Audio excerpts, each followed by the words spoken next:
स्वागत है दोस्तों आपके अपने चैनल फ्यूचर पर, जिसमें हम लेकर आए हैं 26 दिसंबर 2022 से 1 जनवरी 2023 के बीच के साप्ताहिक खबर, जो आपके प्रतियोगी परीक्षा की दृष्टि से महत्वपूर्ण है। इसके साथ ही हमने नए वर्ष में प्रवेश किया है और आपको नए वर्ष की बहुत सारी शुभकामनाएं। तो शुरू करते हैं। भारत सरकार राष्ट्रीय जल मार्ग का एक्सपेंशन कर रही है या विस्तार कर रही है। विस्तार इसलिए कर रही है क्योंकि जल मार्ग बहुत ही सस्ते साधन है यातायात के। इसका प्रयोग व्यक्तियों के यातायात और सामानों की ढुलाई दोनों में की जा सकती है और ये बहुत ही सस्ते साधन है। इसलिए सरकार का प्रयास है कि इसका विस्तार किया जाए, जिससे यातायात के लागत में कमी आए, माल ढुलाई की लागत में कमी आए। रैपिड ट्रेन का ट्रायल जनवरी में शुरू हो जाएगा और इसमें 2025 तक मेरठ से दिल्ली के बीच यात्रा की जा सकेगी। 5 स्टेशन होंगे। फिलहाल अभी ये ट्रायल फेज़ में है। रेल मंत्रालय ने रेलवे की भूमि पर टेलीकॉम कंपनियों को टावर लगाने की अनुमति दे दी है, लेकिन उन पर अधिकार रेलवे का ही रहेगा या रेलवे की टेलीकॉम कंपनी रेलटेल का रहेगा। टाटा समूह ने एयर एशिया इंडिया का पुनर्नामकरण AIX कनेक्ट किया है। दिल्ली एयरपोर्ट 4 रनवे वाला देश का पहला एयरपोर्ट है। तरह से एयर क्वालिटी इंडेक्स से वायु की गुणवत्ता मापी जाती है, उसी तरह से जल्द ही एग्जॉस्ट इमिशन इंडेक्स से गाड़ियों की भी गुणवत्ता मापी जाएगी और गाड़ियों की अलग अलग कैटेगरी निर्धारित कर दी जाएगी: गुड, सेटिस्फैक्ट्री, पुअर और फेज आउट। इसी के आधार पर गाड़ियों का निर्धारण होगा।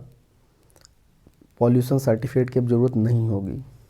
सड़क परिवहन और राजमार्ग मंत्रालय ने सेकेंड हैंड गाड़ियों की बिक्री से संबंधित एक नया नियम बनाया है, जो 1 अप्रैल से लागू हो जाएगा। देश में केवल 7.5% परिवारों के पास अपनी कार है, जिसमें सबसे ज़्यादा केरल में है 24.2%। बाकी डेटा देख लीजिएगा, यूपी का देख लीजिएगा, यूज़फुल होता है, या बिहार का। यूपी का 5.5 है। आप जिस भी राज्य के उस राज्य को देख लीजिएगा। जैसे बिहार पीछे होने वाला है तो उसका 2.0 है। तो राष्ट्रीय डेटा देख लीजिए और जिस राज्य में हैं आप वहाँ का डेटा ज़रूर देखिए, क्योंकि यहाँ से प्रश्न बन सकते हैं। आजकल इसी तरह के प्रश्न आ रहे हैं। नए साल में एक नया डिजिटल विश्वविद्यालय खुलने वाला है और उसका नोडल बॉडी होगा DU। UGC द्वारा महिलाओं या लड़कियों के लिए कैंपस में सुरक्षित वातावरण प्रदान करने के लिए कुछ नियम बनाए हैं। नैनो यूरिया के साथ साथ एक नैनो DAP भी आने वाला है और नैनो यूरिया सस्ता है और ये बिना सब्सिडी के भी नॉर्मल यूरिया से सस्ता है। इससे सब्सिडी भी बचेगा। जब बिना सब्सिडी के ये सब्सिडी वाले से सस्ता है तो मतलब कि समझ लिए कितना सस्ता होगा। और जब सब्सिडी नहीं देना पड़ रहा है तो सरकार पे खर्च कम पड़ रहा है, बोझ कम पड़ रहा है और किसानों को भी लाभ हो रहा है। तो एक पंथ दो काज हो रहा है इससे। नैनो DAP के लिए 1 साल का प्रोविजनल क्लियरेंस मिल गया है। इस आर्टिकल में बताया गया है कि कैसे फ्री ग्रेन या निःशुल्क अनाज कार्यक्रम कार्य करता है। रिटर्न्स ऑफ द मिलेट्स या दुनिया भर में मोटे अनाजों की वापसी, एक ही लेख है, अलग अलग न्यूज़पेपर में अलग अलग भाषा में पब्लिश है और 2 भाषा के अधिकांश न्यूज़पेपर मैं आपके लिए पढ़ देता हूँ। तो दोनों में से जो भी भाषा आपको सहज हो या जो भाषा आपको इजी लगे आप उसमें देख लीजिए। और ये इम्पॉर्टेंट भी है क्योंकि ये वर्ष मोटे अनाजों का वर्ष मनाया जा रहा है संयुक्त राष्ट्र संघ के द्वारा। तो यहाँ से एक प्रश्न आने की संभावना पूरी तरह से बनी हुई है। केंद्र सरकार द्वारा पहला वीर बाल दिवस मनाया गया। यह श्री गुरु गोविंद के पुत्रों के स्मरण में मनाया गया है। शुगर इंडस्ट्री या चीनी उद्योग की कंपनियां गन्ने के बीजों के विकास में निवेश कर रही हैं ताकि फसल अच्छी हो। अच्छी फसल होगी तो इनका चीनी का उत्पादन भी अच्छा होगा। भारतीयों ने 2022 में क्या क्या सर्च किया उस पर ये डेटा है। ये सब मत देखिएगा, बस आप ये देख लीजिएगा पहला, दूसरा, तीसरा, और कुछ देखने की ज़रूरत नहीं। सबसे ज़्यादा IPL पे सर्च किया, ठीक है, बस 2-3 चीज़ ही देखिएगा। दूसरे नंबर पर कोविन सर्च किया और कुछ ना देखने की ज़रूरत है। कभी कभी ये पूछ लेता है। भारत की राष्ट्रपति श्रीमती द्रौपदी मुर्मू जी ने श्री सैलम में प्रसाद प्रोजेक्ट का उद्घाटन किया है। प्रसाद का फुल फॉर्म है pilgrimage rejuvenation and spiritual heritage argumentation drive. तो ये फुल फॉर्म याद रखिए, कभी कभी ये पूछ लेता है, ठीक है। इसका उद्देश्य तीर्थ यात्रा क्षेत्र में सुधार करना है या सुविधाएं प्रदान करना है। तो ये योजना है, इसको याद रखिए। मनरेगा में पुरुषों की अपेक्षा महिलाओं का ज़्यादा योगदान रहा या ज़्यादा उनको लाभ मिला। 57.8% महिलाएं हैं। अच्छा, इस योजना का उद्देश्य भी यही था, महिलाओं और शोषित वर्ग को ज़्यादा से ज़्यादा लाभ देना। तो ठीक काम कर रहा है मनरेगा। वर्ष 2022 में पहली बार सुप्रीम कोर्ट में एक वर्ष के अंदर ही 3 प्रधान न्यायाधीश दिखे, CJI दिखे। सुप्रीम कोर्ट ने 4 वर्ष में 538 फैसलों का क्षेत्रीय भाषा में अनुवाद किया और 290 का हिंदी में। ट्रांसलेटर की थोड़ी कमी है, इस कारण बहुत ज़्यादा अनुवाद नहीं हो पा रहा है। ये बहुत अच्छी बात है कि सर्वोच्च न्यायालय क्षेत्रीय भाषाओं के प्रति संवेदनशील हो रहा है। इससे आम जनता की पहुंच न्याय तक बढ़ेगी। आम जनता न्याय को समझ पाएगी जब न्याय की भाषा उनकी अपनी भाषा होगी। भूमि संबंधी विवाद का त्वरित निपटारा या जल्दी समाधान करने के लिए भूमि संबंधी दस्तावेज अब ई-अदालतों से जुड़ जाएंगे, जिससे न्याय देने में सहजता होगी और न्याय देने की गति तीव्र हो जाएगी। सर्वोच्च न्यायालय में ऑनलाइन उपस्थिति पर्ची का पोर्टल सक्रिय हो चुका है, जिससे वकीलों को सहजता होगी अपने कार्य में। भारत सरकार का प्रयास है कि रूल ऑफ लॉ इंडेक्स में भारत का स्कोर अच्छा हो। फिलहाल वर्ष 2022 में 140 देशों में भारत का रैंक 77वां है, 77th रैंक है भारत का। असम में नए सिरे से होगा लोकसभा और विधानसभा का सीटों का परिसीमन। ऐसे मतदाता जो चुनाव के समय राज्य से बाहर होते हैं और वोट नहीं कर पाते, उनके लिए निर्वाचन आयोग एक प्रपोज़ल लाई है, जिसमें multi constituency electric voting machine का प्रयोग किया जाएगा। इस पर 16 जनवरी को एक मीटिंग है। तो देखिए अभी ये प्रपोज़ल एक्सेप्ट होता है कि नहीं। अगर ये प्रपोज़ल एक्सेप्ट हो गया तो आप कहीं पे भी रहें, आप अपने राज्य के चुनाव में वोट दे पाएंगे। इससे वोटिंग परसेंटेज में वृद्धि होगी। ब्रिटिश भारतीय सेना की याद में ग्लासगो में स्मारक बनेगा। देखिए, ब्रिटिश भारतीय सेना से तात्पर्य है कि भारत, पाकिस्तान और बांग्लादेश, इन तीनों क्षेत्र में रहने वाले जो लोग ब्रिटिश भारतीय सेना में शामिल होते थे, उनके लिए स्मारक होगा, ग्लासगो में बनेगा। और भारत की आज़ादी के 75वीं वर्षगांठ में सर्बिया ने एक विशेष डाक टिकट जारी किया है। एक तारे को भारत रत्न श्री अटल बिहारी वाजपेयी का नाम दिया गया है। उत्तराखंड के चमोली में स्थित जोशी मठ में भूधसाव हो रहा है, जिसका उपचार सरकार करवाएगी जल्दी ही। यह आंकड़ा है या डेटा है जिसमें बताया गया कि किस शहर में कितने ज़्यादा लोग रहते हैं। तो भारत का दिल्ली इसमें 7वें रैंक पर है। दिल्ली के बाद मुंबई और कोलकाता, बेंगलुरु का रैंक है। तो ये फैक्ट है, ये याद रखिएगा फैक्ट्स को। उत्तर प्रदेश सरकार ने घोषणा की है कि राज्य के प्रमुख शहरों के महत्वपूर्ण स्ट्रीट फूड को देश के अन्य शहरों में भी पहुंचाया जाएगा। इसके लिए एक एक्शन प्लान बनाने की घोषणा की है। इसके तहत राज्य के जो महत्वपूर्ण स्ट्रीट फूड है उसको देश के अन्य शहरों में बेचा जाएगा। इससे राज्य के लोगों को रोजगार भी मिलेगा और उत्तर प्रदेश की संस्कृति का प्रचार प्रसार भी होगा। उत्तर प्रदेश विकास की गति को आगे बढ़ रहा है, वैश्विक रूप से भी इसका महत्व बढ़ रहा है। इसमें एक पेज का रिपोर्ट है, देख लीजिएगा। अगर यूपी का एग्ज़ाम है आपका तो शायद एक आध क्वेश्चन आ जाए। हिंदी के लिए साहित्य अकादमी अनुवाद पुरस्कार गौरी शंकर रैना को मिला है और नमिता गोखले को 2023 का नीलिमा रानी साहित्य सम्मान दिया गया है।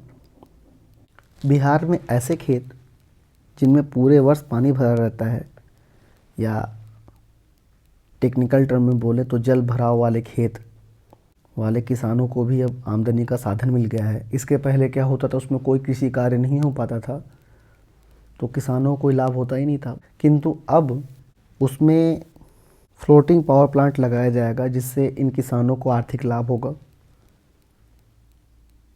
दिल्ली सोलर सिटी बनने की राह पर है, जिसमें लक्ष्य बनाया गया है कि 2025 तक सोलर पावर की हिस्सेदारी 9% से बढ़ाकर 25% कर दिया जाएगा। तो इसी के लिए एक ड्राफ्ट बनाया है दिल्ली सरकार ने, देखिए कितना सक्सेस होता है। हरियाणा शहरी विकास प्राधिकरण क्षेत्र में स्थित हॉस्पिटल पहले 5,000 रुपये आय वाले लोगों का निःशुल्क इलाज करते थे, किंतु हरियाणा सरकार ने अब उस सीमा को बढ़ा दिया है, जिससे 15,000 रुपये आय तक के लोगों का हॉस्पिटल निःशुल्क इलाज करेगी। इससे ईडब्ल्यूएस लोगों को सहजता होगा। इसके अलावा हरियाणा सरकार ने गन्ने के मूल्य निर्धारण हेतु एक कमेटी बनाई है, जो गन्ने का मूल्य निर्धारण करेगी, जिससे किसानों को लाभ होगा या उनके हितों का संरक्षण होगा। अभी हाल ही में भारतीय क्रिकेटर ऋषभ पंत का एक्सीडेंट हो गया या दुर्घटना हो गई। उस दुर्घटना के दौरान हरियाणा रोडवेज के चालक और परिचालक, मतलब ड्राइवर और कंडक्टर ने और एक अन्य व्यक्ति ने विशेष योगदान दिया, जिससे उनकी जान बच सकी। इस कारण प्रदेश सरकार राज्य परिवहन सेवा के चालक और परिचालक, माने ड्राइवर और कंडक्टर को सम्मानित करेगी। उत्तराखंड सरकार स्नो वेडिंग को बढ़ावा दे रही है, जिससे लोग वहां पर बर्फ़ में शादियां करें और सरकार को लाभ हो। उत्तराखंड राज्य से अगर कोई एमबीबीएस करता है तो वह एक बॉन्ड भरता है, जिसमें उसे 5 साल तक अपनी सेवाएं राज्य के दूरस्थ क्षेत्रों में देना होता है। अगर वो ऐसा नहीं करता है तो उसे 1.5 से 2.5 करोड़ रुपए भरना पड़ेगा। पहले होता क्या था कि लोग एमबीबीएस कर लेते थे राज्य सरकार से कम पैसे पर, और फिर वो सेवाएं देते नहीं थे। इससे राज्य में डॉक्टरों की कमी हो जाती थी। जब ऐसे कड़े कदम उठाए जाएंगे तो डॉक्टर्स अपनी सेवाएं देंगे। उड़ीसा मिलेट मिशन कैसे सफल हुआ, उस पर ये लेख है, देख लीजिएगा। तेलंगाना और उड़ीसा केवल 2 राज्य हैं जहां के सभी पुलिस स्टेशन में सीसीटीवी कैमरा लगा हुआ है। बाकी में कितना % है वो भी डेटा इसमें है, तो देख लीजिएगा। महाराष्ट्र में लोकायुक्त बिल पारित किया गया है, जिसमें चीफ मिनिस्टर भी जांच के दायरे में होंगे। यह लेख है महाराष्ट्र और कर्नाटक राज्य के बीच सीमा विवाद से संबंधित। ये केवल तथ्य हैं या फैक्ट्स हैं। इसके अलावा भी बहुत सारे कॉन्सेप्ट हैं जिस पे प्रश्न बन सकता है, तो ध्यान रखिएगा। प्रधानमंत्री श्री नरेंद्र मोदी की माता का देहांत हो गया। इनका नाम याद रखिएगा, हीराबेन मोदी। इस वर्ष भारत G20 की अध्यक्षता कर रहा है, तो ऐसा माना जा रहा है कि इससे भारत की छवि को सुधारने में बहुत सहायता मिलेगी और भारत के विकास में भी ये बहुत योगदान देगा। इसका प्रचार भी किया जा रहा है G20 का। G20 पर यह भी एक लेख है कि कैसे भारत वैश्विक नेतृत्व के लिए तैयार है। तो ऐसे बहुत सारे लेख अभी आपको मिलेंगे और इससे प्रश्न आएगा ही आएगा, निस्संदेह आएगा। जो भी मेंस इधर है उसमें एक G20 से रिलेटेड एक प्रश्न जरूर आएगा, याद रखिएगा। भारत की भूमिका का विस्तार का समय, ये सब G20 से रिलेटेड कॉन्सेप्ट हैं। इस लेख में बताया गया है कि ग्लोबल साउथ का हार्ट अफ्रीका है और इस वर्ष का G20 सम्मेलन उसी पे फोकस होगा या उसी पर केंद्रित होगा। तो समझते हैं कि ग्लोबल साउथ क्या है। ये देखिए विश्व का मैप है और ये है 0 डिग्री। तो आपने एक चीज़ देखा हो कि जो उत्तर का क्षेत्र है इसमें अधिकांश विकसित देश है, कनाडा, अमेरिका, ये पूरा यूरोप इसी में स्थित है। हाँ, साउथ में देखेंगे ज़्यादातर अफ्रीकन देश हैं। वैसे ये लकीर ये है जो इनको बांटती है।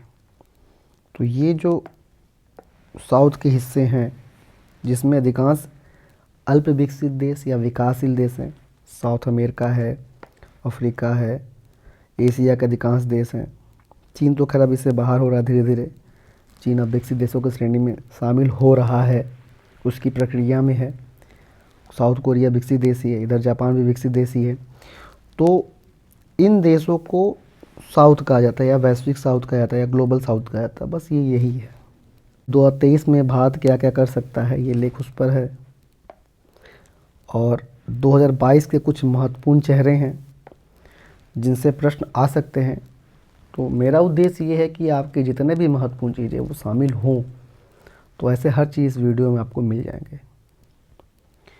ये भी एक लेख है 2022 से रिलेटेड, लेख देख लीजिएगा। 2023 में भारत का क्या रिजोल्यूशन होना चाहिए, 2023 में क्या संभावनाएं हैं भारत के लिए, उसी पर एक लेख है। यह लेख है 2022 में क्या उपलब्धियां रहीं। ये लेख ज़रूर पढ़ लीजिएगा अगर आपका इंग्लिश मीडियम है। हिंदी मीडियम वालों को पढ़ने में थोड़ी सी दिक्कत होगी, लेकिन पढ़ लेंगे तो बेहतर है। ये शशि थरूर का लेख है, देख लीजिएगा। आधार का प्रयोग सामाजिक भलाई के लिए कैसे किया जा रहा है, उस पर ये लेख है।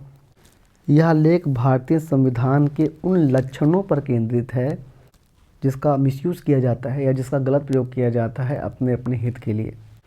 केंद्र सरकार द्वारा जन विश्वास बिल पेश किया गया है, जिसमें 42 कानूनों के तहत 183 अपराधों को गैर अपराध की श्रेणी में घोषित कर दिया गया है।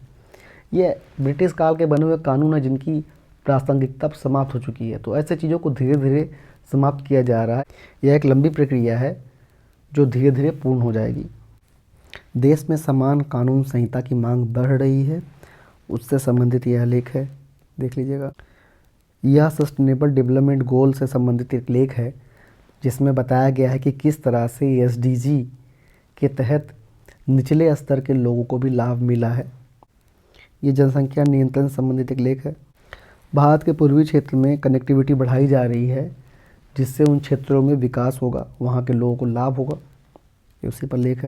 यह भारत के रक्षा निर्यात से संबंधित आंकड़ा है या डेटा है, जिसमें बताया गया है कि 2014-15 से लेकर 2021-22 के बीच किस तरह से भारत के रक्षा निर्यात में वृद्धि हुई है या विकास हुई है या बढ़ोतरी हुई है। इसका लाभ यह है कि भारत को विदेशी मुद्रा की प्राप्ति होती है, और इसका नेगेटिव पॉइंट ये है कि हथियार अपने आप में ही बुरे होते हैं अगर इसका प्रयोग युद्ध में किया जाता है। ये अलग बात है कि अगर हथियारों का प्रयोग शांति के उद्देश्य या रक्षा के लिए किया जाता है तो यह अच्छा ही है। यह आंकड़ा या डेटा CSR से संबंधित है। CSR का मतलब होता है कॉर्पोरेट सोशल रिस्पॉन्सिबिलिटी। इसमें कंपनी अपने लाभ का कुछ हिस्सा सामाजिक कार्यों में लगाती है।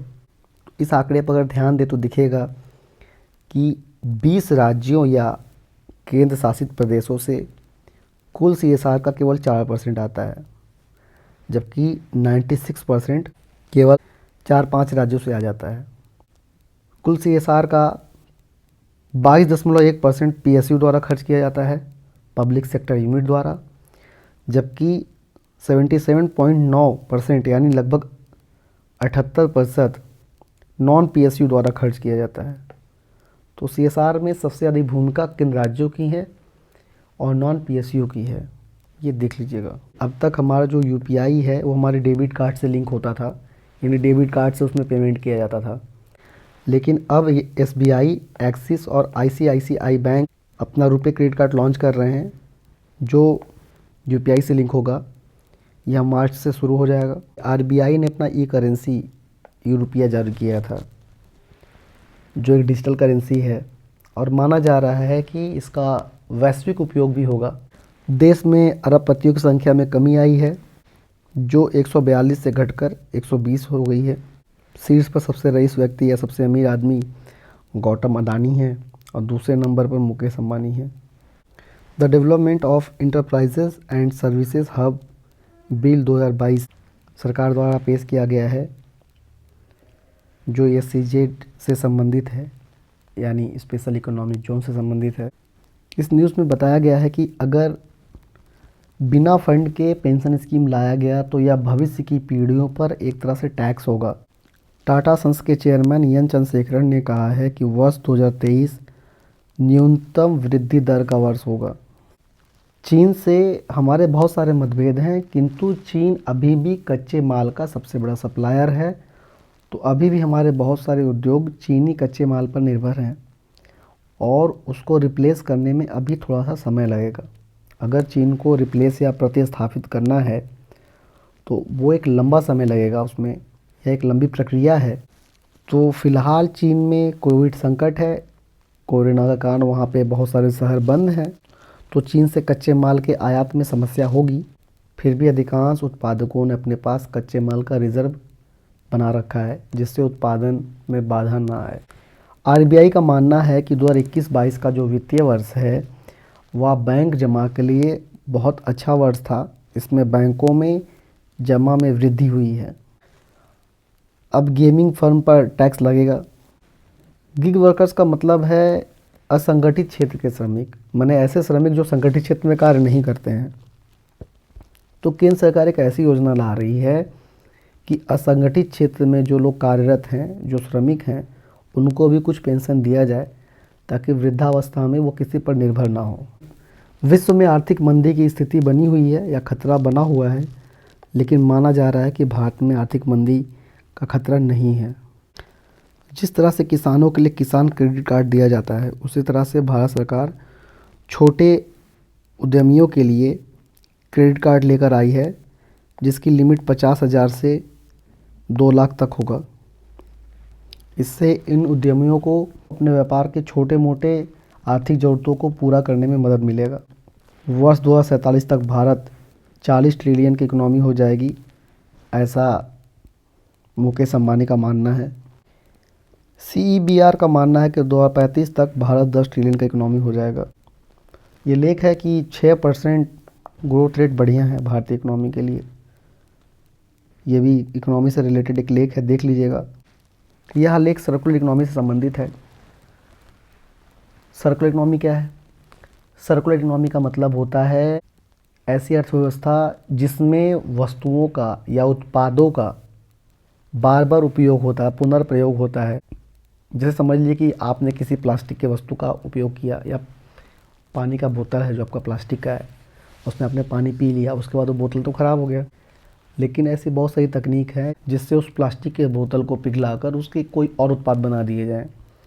तो उसका लगातार और लंबे समय तक प्रयोग करना, क्योंकि प्लास्टिक तो जल्दी ख़राब होता नहीं है। इसका उपयोग अन्य क्षेत्रों पर भी किया जा सकता है, या लोहा है या ऐसे कोई भी चीज़ जो नष्ट नहीं होते जल्दी, उनका बार बार प्रयोग करना है, उनको कचड़े में नहीं फेंकना है। इसी को सर्कुलर इकोनॉमी कहते हैं। तो इस लेख में बताया गया है कि 2023 में कैसे भारत को सर्कुलर इकोनॉमी बनाना है। इसके कई सारे लाभ भी हैं। सर्कुलर इकोनॉमी से सस्टेनेबिलिटी बढ़ती है, स्थायित्व बढ़ता है और प्रदूषण कम होता है, पर्यावरण को लाभ होता है और विदेशी मुद्रा की बचत होती है। क्योंकि अगर आप प्लास्टिक के उत्पाद या अन्य धातुओं के उत्पाद को कम आयात करेंगे तो आपकी विदेशी मुद्रा भी बचेगी। देखिए, इस लेख में बताया गया है कि सरकार अपने खर्च बढ़ाए, लेकिन वो गरीबों के लिए हो। असल में इस लेख का उद्देश्य ये है कि सामाजिक क्षेत्र में सरकार ज़्यादा खर्च करे, ताकि समाज के जो निचले वर्ग के लोग हैं उनका विकास हो सके, और जब उनका विकास होगा तभी अर्थव्यवस्था का विकास होगा। ग्रोथ और डेवलपमेंट का फ़र्क क्या होता है वो मैंने आपको पिछली वीडियो में अच्छे से बता रखा है, एक बार सुन लीजिए अगर आपको कन्फ्यूज़न है तो। यह लेख महंगाई और मंदी संबंधित है, देख लीजिएगा। इसमें बताया गया है कि पूरा विश्व किस तरह से महंगाई और मंदी के चपेट में जा रहा है। मुद्रास्फीति या इन्फ्लेशन, उस पर केंद्रीय बैंकों की क्या भूमिका होती है, उस पर ये लेख है। 2022 में मॉनेटरी पॉलिसी या मौद्रिक नीति सख्त रही, किंतु माना जा रहा है कि 2023 में मौद्रिक नीति या मॉनेटरी पॉलिसी में स्थिरता बनी रहेगी या ठहराव रहेगा। भारत सरकार ने मुफ्त अनाज योजना का विस्तार दिसंबर 2023 तक कर दिया है, जिससे राजकोष पर बोझ बढ़ेगा। इसी पर ये लेख है, देख लीजिए एक बार। पानी का अधिक निर्यात ये कॉन्सेप्ट है, इस पर ये लेख है। इसको ऐसे समझिए कि जब भी आप कोई अनाज किसी को बेचते हैं तो उस अनाज के उत्पादन में लगने वाले जल को भी बेच रहे हैं असल में। तो भारत सरकार अनाज का निर्यात कर रही है, तो ऐसा माना जा रहा है कि वह अप्रत्यक्ष रूप से जल का भी निर्यात कर रही है, क्योंकि हर फसल के उत्पादन में पानी की ज़रूरत पड़ती ही पड़ती है, खासकर चावल जैसे जलप्रिय पौधे में। भारत सरकार क्रिप्टो अवेयरनेस प्रोग्राम चला रही है, जिसमें क्रिप्टो करेंसी से संबंधित खतरों के बारे में चर्चा की जा रही है। अभी 2 महीना पहले ही एक पूरी की पूरी क्रिप्टो एक्सचेंज ही समाप्त हो गई, या उसका वैल्यू शून्य हो गया। तो क्रिप्टो करेंसी पे बहुत सारा खतरा है, उसी से रिलेटेड ये लेख है।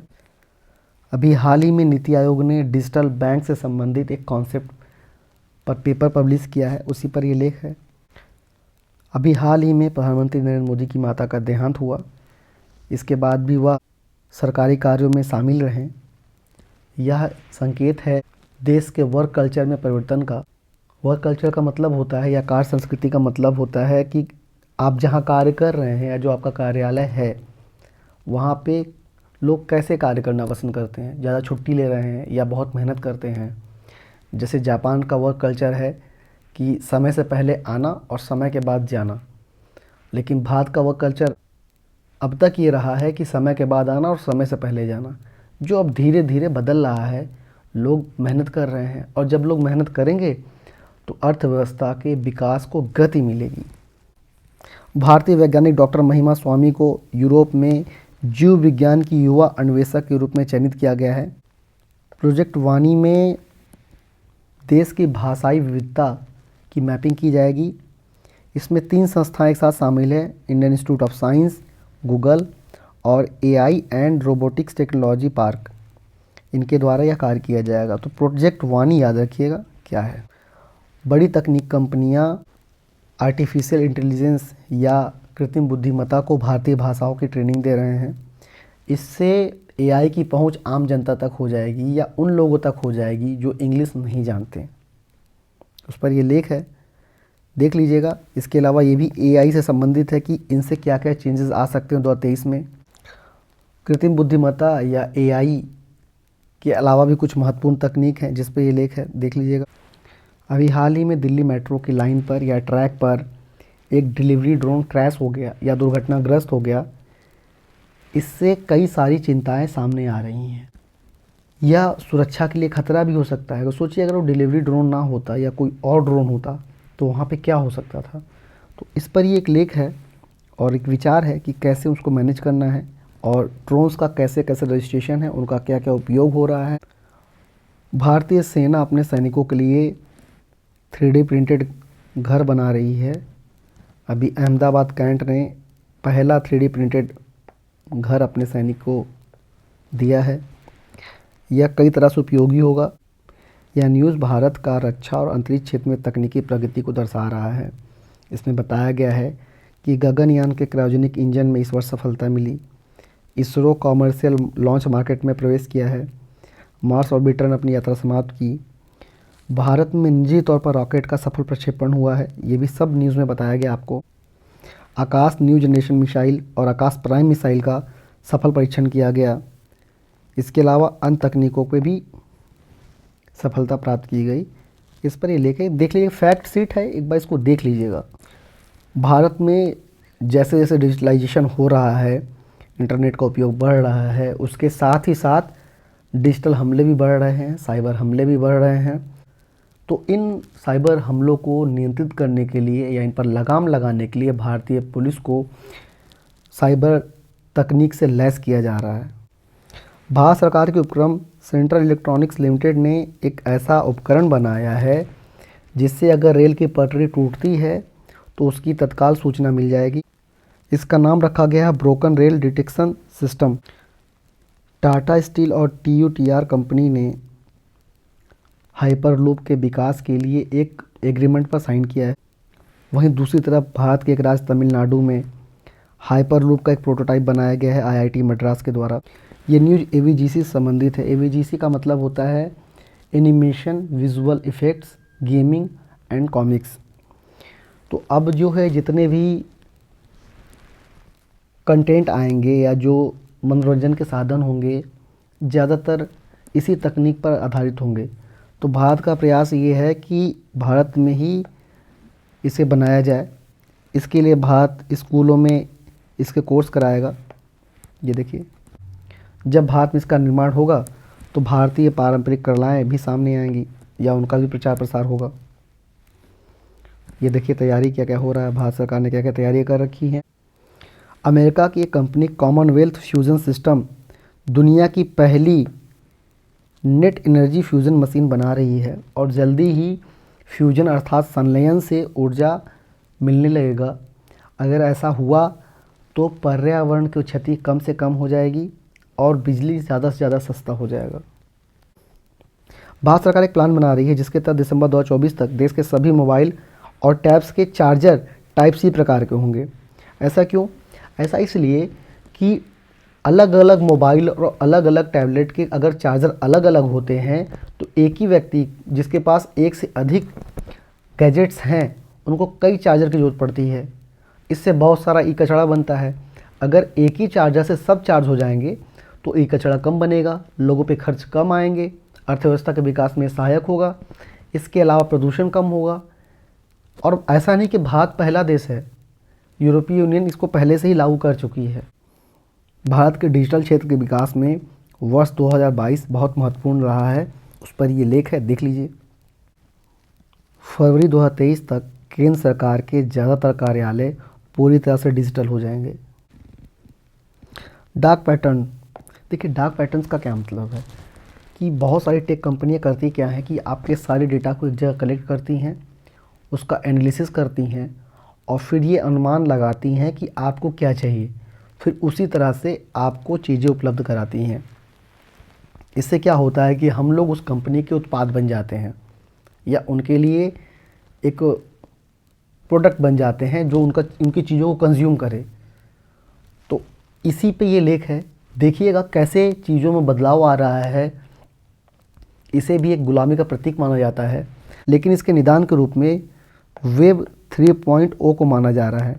3.0 में क्या होगा कि आपकी सूचनाएं आपके चाहे बिना कोई नहीं जान सकता, आपकी सूचनाओं तक लोगों की पहुंच सीमित हो जाएगी। तो अभी ये प्रोसेस में है, अभी फ़िलहाल वेब 2.0 का हम लोग प्रयोग करते हैं। 3 करोड़ रेल यात्रियों का डेटा हैक हो गया है और इसे डार्क वेब पे बेचा जा रहा है। डार्क वेब के बारे में मैंने आपको पिछले वीडियो में बता रखा है, देख लीजिएगा डार्क वेब क्या है। और उस पर इस डेटा को बेचा जाएगा और इसका मिसयूज़ भी किया जा सकता है। देश में साइबर अपराध बढ़ रहे हैं।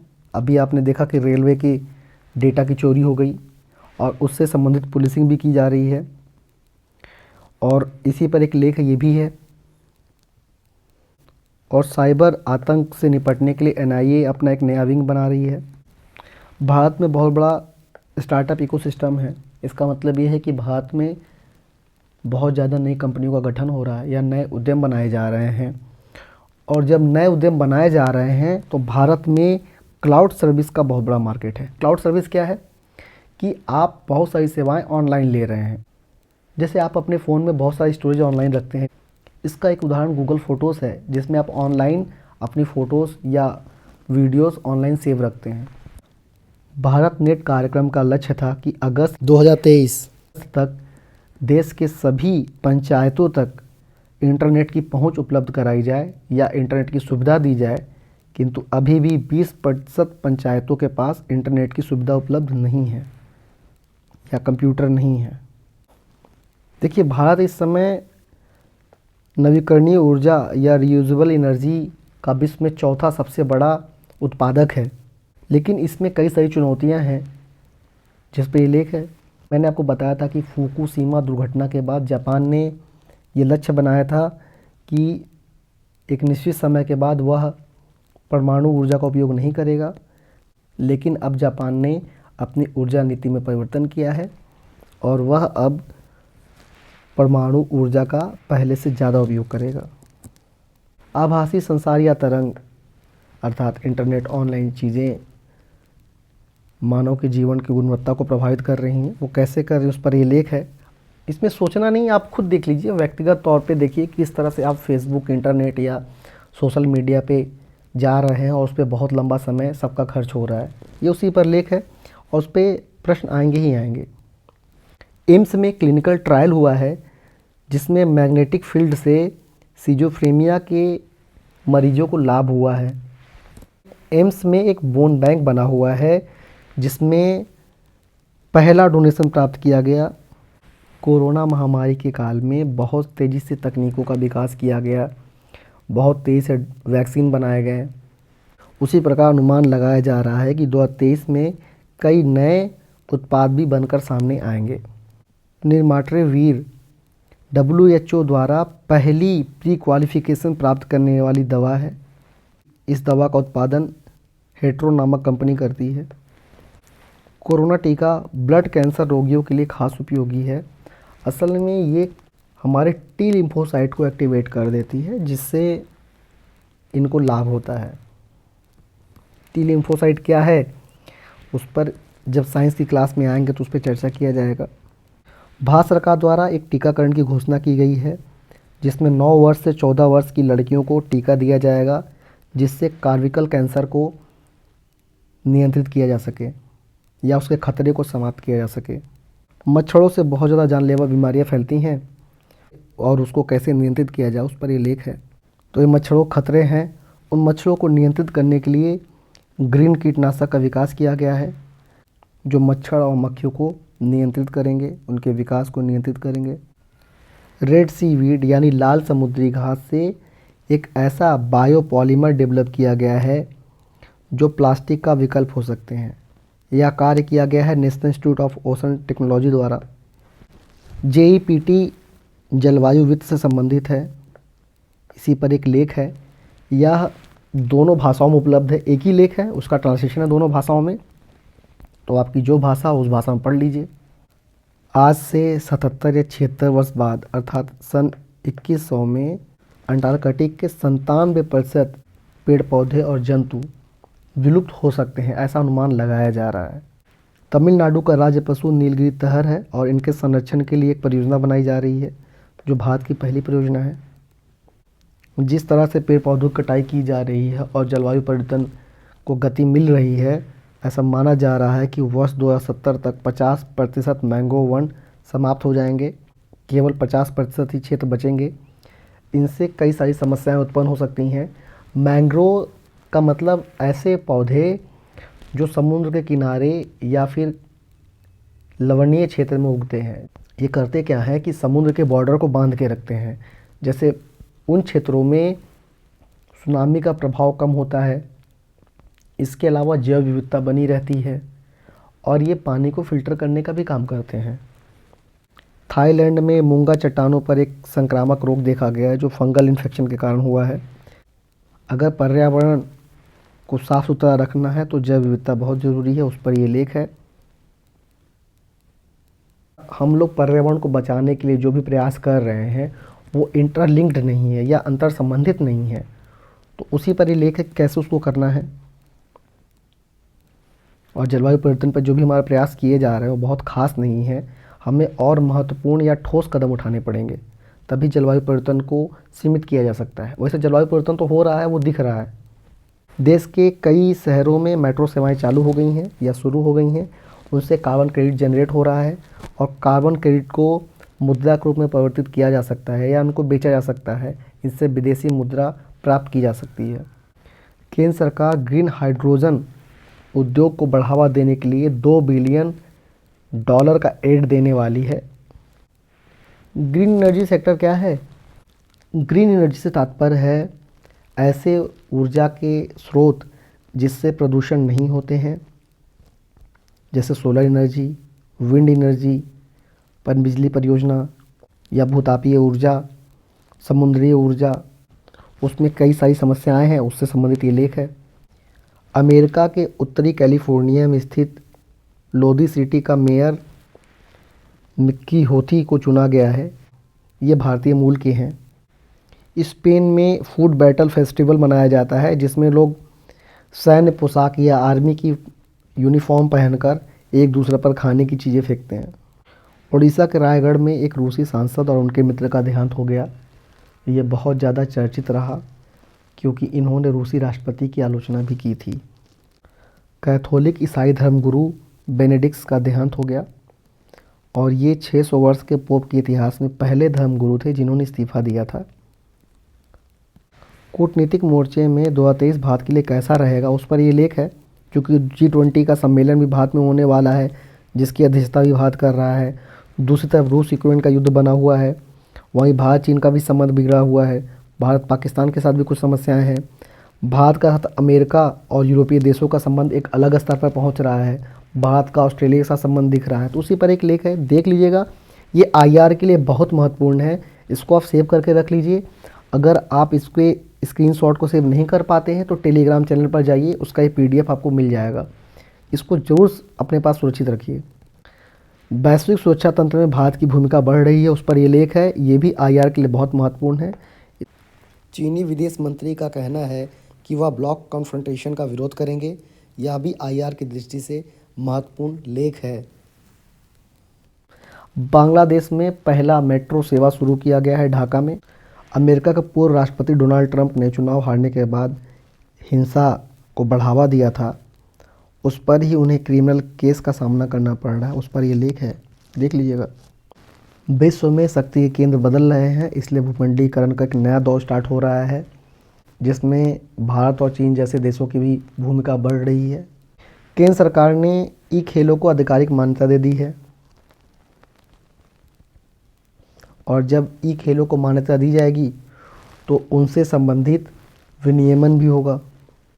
टिहरी झील के किनारे बनेगा अंतर्राष्ट्रीय kayaking and canoeing academy. Kayaking का मतलब होता है, या कैनोइंग का मतलब होता है कयाक नाम की एक नाव चलाना। कयाक नाम का ये जो छोटा सा नाव है, इसका प्रयोग उत्तरी ध्रुव के बर्फीले क्षेत्र में रहने वाले लोग करते हैं मछलियों के शिकार में। इसमें होता क्या है कि एक छोटा सा नाव बना दिया जाता है, जिसमें एक व्यक्ति आराम से पैर फैलाकर आराम से बैठा रहता है, और इसी नाव के प्रयोग से वो मछलियों का शिकार करता है। भारत में पहली बार चेस ओलंपियाड का आयोजन किया जा रहा है।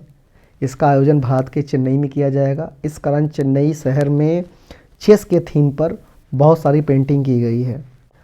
चेस ओलंपियाड के बाद भारत 2036 के ओलंपिक्स की मेज़बानी करने के लिए बोली लगा रहा है या प्रयास कर रहा है।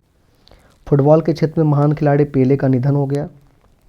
और जिन छात्रों का पढ़ाई में मन नहीं लगता, वो पोमोडोरा तकनीक को अपनाएं। इसमें बताया गया है कि पोमोडोरा तकनीक क्या है। आज के लिए बस इतना ही। लाइक करिए, शेयर करिए, सब्सक्राइब करिए और बेल आइकन दबाना ना भूलिए। वीडियो को ज़्यादा से ज़्यादा शेयर करिए। धन्यवाद।